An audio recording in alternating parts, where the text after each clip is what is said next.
Right now, as of the close on November 26th, BigBear.ai Holdings Inc. is trading at $6.02.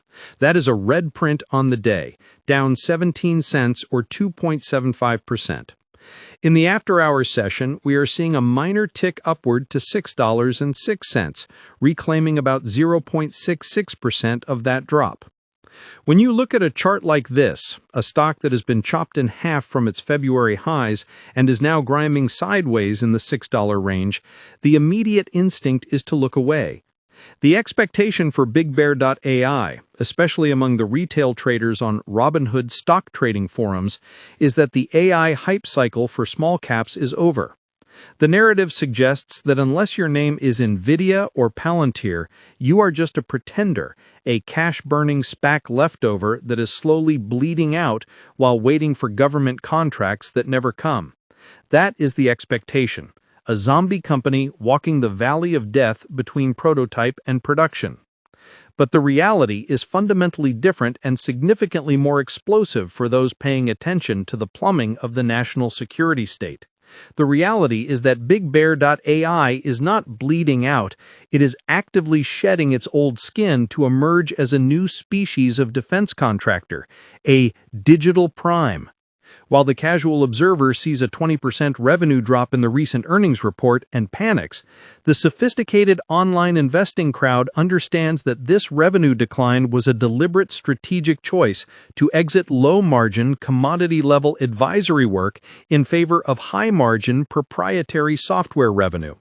The recent acquisition of Ask Sage is not just a bolt-on, it is the final piece of the puzzle that allows BigBear.ai to do what almost no other company can: bring generative AI into the most secure, classified environments on Earth without triggering a security breach. This 2% drop today isn't a sell signal. It is a liquidity event where weak hands are transferring ownership to institutions who understand that FedRAMP high authorization is a moat wider than the Atlantic Ocean. Let's analyze the intraday action because it tells a story of accumulation masked as distribution. Throughout the trading session, every time the stock dipped below the $6 mark, it was bid back up. On Interactive Broker's heat maps, you can see distinct blocks of buying at $5.95. This is line-in-the-sand behavior. It suggests that while day traders are flipping out of the stock due to general market malaise, longer-term capital is defending this level. Why? Because they are looking at the options market. We have seen unusual activity in the call options for 2026, suggesting that smart money is positioning for a violent repricing once the market digests the full impact of the Ask Sage integration. In the world of self-investing, following the flow is often more profitable than following the price. The price is lying to you today. The flow is telling you that something is brewing. To understand why this stock is sitting at $6 and not $2 or $20, we have to dismantle the expectation versus reality framework completely. The expectation is that AI is easy, that anyone can build a wrapper around ChatGPT and sell it to the government. The reality is that the Department of Defense (DoD) and the intelligence community (IC) cannot just use ChatGPT. They cannot risk their data training a public model.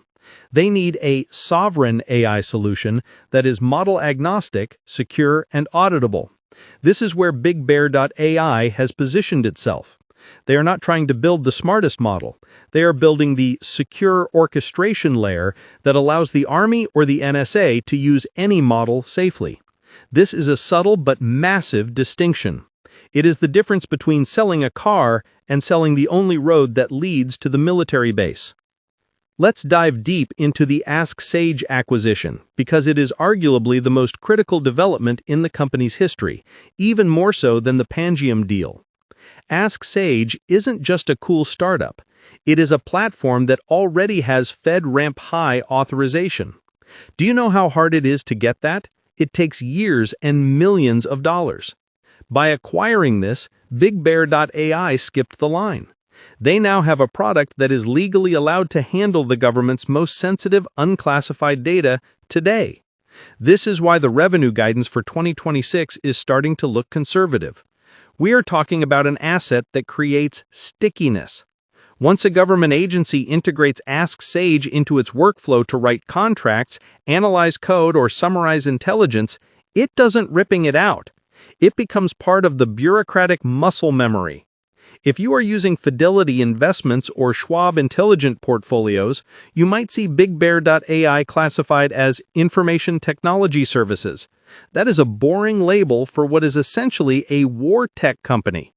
The recent contract with the U.S. Army for the Global Force Information Management System, valued at $165 million, is proof of concept. This system is designed to help the Army decide where to move troops and equipment globally. It is the brain of the logistics beast. The fact that the Army awarded this as a sole source prime contract speaks volumes. It means there was no other competitor capable of doing the job.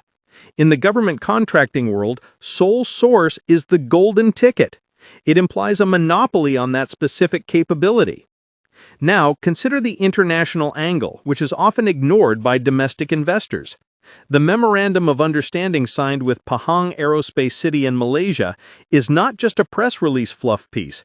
It represents the exportability of their Vision AI technology. Through the Pangiam acquisition, BigBear.ai now owns some of the most advanced facial recognition and anomaly detection software in the world. This is the stuff that scans you at the airport. By taking this to Southeast Asia, they are opening up a massive new total addressable market (TAM) in border security and smart city infrastructure. The expectation is that BigBear is a US-only story. The reality is that security is a global product, and every nation wants sovereign AI to protect its borders.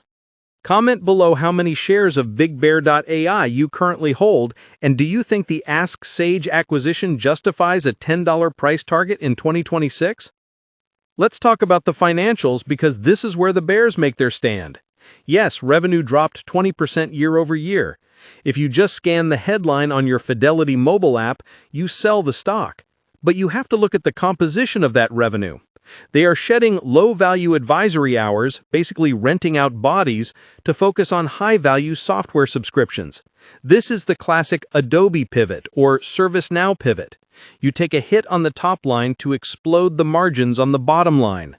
The fact that they posted a positive net income in Q3, albeit aided by derivative revaluations, shows that the cash burn is under control. With over $450 million in cash and equivalents on the balance sheet, the bankruptcy risk is near zero. This is a fortress balance sheet for a small-cap company. They have the war chest to weather any storms or make another strategic buy. For the investor using SoFi Invest or Robinhood crypto platforms, you are used to volatility, but BAII's volatility is changing character. It is becoming less about hype and more about execution. The short interest has dropped significantly, down over 18% recently, which tells you that the easy money on the short side has been made. The shorts are covering because they see the risk of a positive news event.